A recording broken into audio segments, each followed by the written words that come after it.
Sports to the bone family. What's up, what's up? Welcome back to another video. Big up on yourself, big up on yourself. Yes, my peeps, so a couple of cricketing stories to take a look at in this one. We see where Christopher Henry Gayle sent his fans wild yesterday when he posted that he's currently training for the World Cup. We're going to talk about that. Plus we see where Sherfane Rutherford said that he's definitely happy to be back in Guyana and he's planning to do some work in the Super 50 as he try to get his way, try to earn his spot back in the West Indies team. And we're also going to be talking about an article that I read where they were talking about a couple possible coaches for West Indies. So I'm going to share some of the names with you guys and you will let me know if you're in agreement with any of those names. But before I go down into all of that, my peeps, just remind you, if you have not yet subscribed to the channel, you need to subscribe, my peeps. We are trying to bring up that 11k subscribers. And the only way to bring that up is if you subscribe. So if you're watching and you have not yet subscribed, hit the subscribe button, man. See? Alright, so we're going to kick things off with with Christopher Henry Gayle. So yesterday I was scrolling on the internet and I saw where Chris Gayle apparently posted something on one of his personal platforms.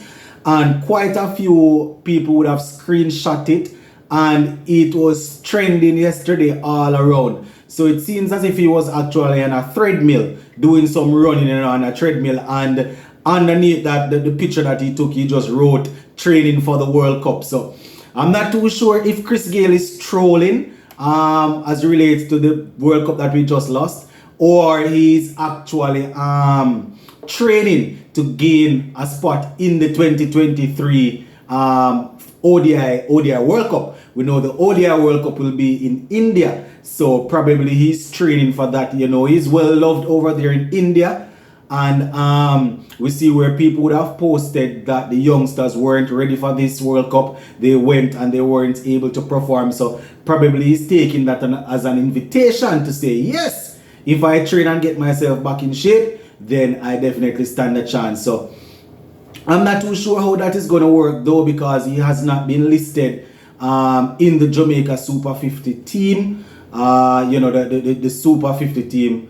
To play in the Super 50 tournament.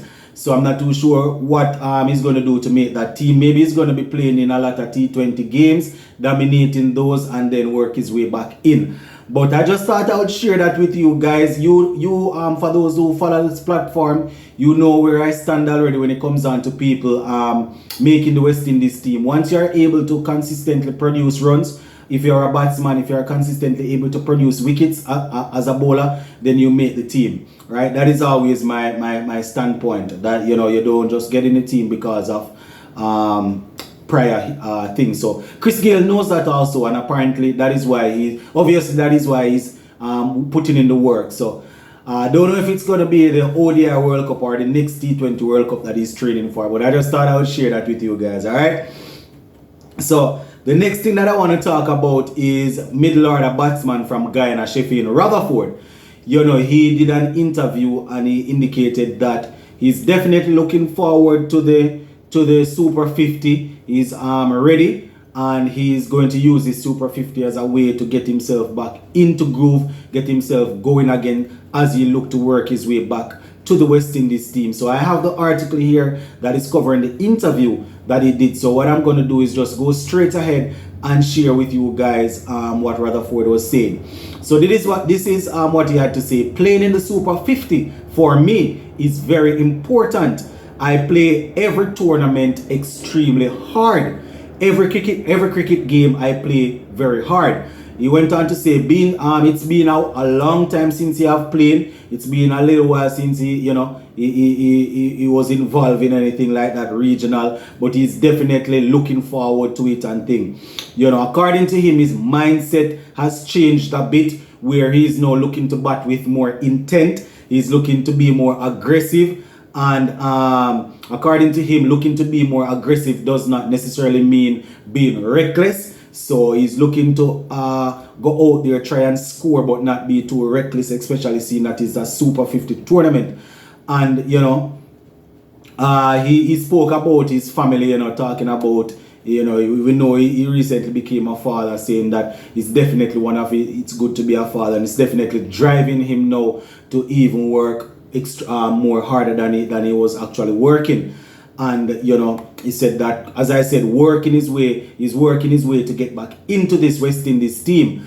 And we know the ODI World Cup is just around the corner. And once you're a batsman in the West Indies, you know, spots are always going to be up for grabs when it comes on to batting in West Indies. You know, spots are always up for grabs, because we know that some of these batsmen in the region, when they go up into the West Indies team, they don't really settle down and command that spot for 5, 6, 7, 8, 9, 10 years. You know, not like how we would have seen people like Gayle and Shandopal and Sarwan and Marlon Samuels, and even the guys prior to them, being able to command a spot in the West Indies team for like a good 9, 10 years. You know, we don't see that again. So Rutherford is saying that he's definitely using this as a way to get himself back into the West Indies team, and he knows that performing is the way to go. So there you have it, my viewers and subscribers. Sherfane Rutherford actually saying the right things.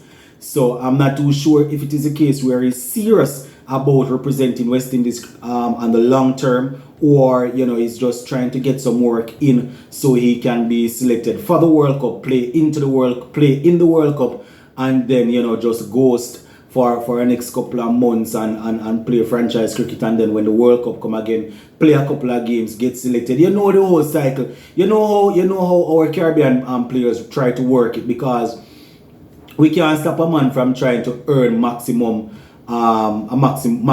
pay for their effort. You know, because they have their family, and as we know, they say their family always need support and need to be fed. So, you know, it's good though. It's good to hear that Sherfane Rutherford is willing to put in the work, and he's looking to make a comeback as it relates to international cricket. So there you have it, my peeps. That is it where Sherfane Rutherford is concerned. So before we finish up, I just want to bring your attention to an article that I was reading a couple days ago. I think I actually saw this article on Monday, but you know, because I was busy and all of that, I didn't get a chance to take a look at it. So they are basically talking about a couple of past players that could possibly take up the role of coaching West Indies. Right, a couple of past West Indians in there, a couple of you know, people outside of West Indies also in there. So we definitely going to take a look at it, my viewers and subscribers. Definitely going to take a look at it. So alright. Ashish Nehra is the first one. They said that Ashish Nehra would have shown that he is capable of using limited resources and getting result. So Ashish Nehra is there. They have who else they have? They have Brian Lara on there as a man that can take up the role. They have Sir Curtly Ambrose. I think they had Shivnarayan Shandopal. They also had Gayle. Gayle is also on there. They have Justin Langer, who I think would be a good fit, but he's definitely not going to take the foolishness from the board. So he's there. And who else they had? I think they had Owen Morgan, the man that recently retired from England's team. So he's there. Quite a few names. Very interesting, my peeps. But if there's anybody that you think should take up the role, just let me know, my peeps, in the comment section. Zin, big up.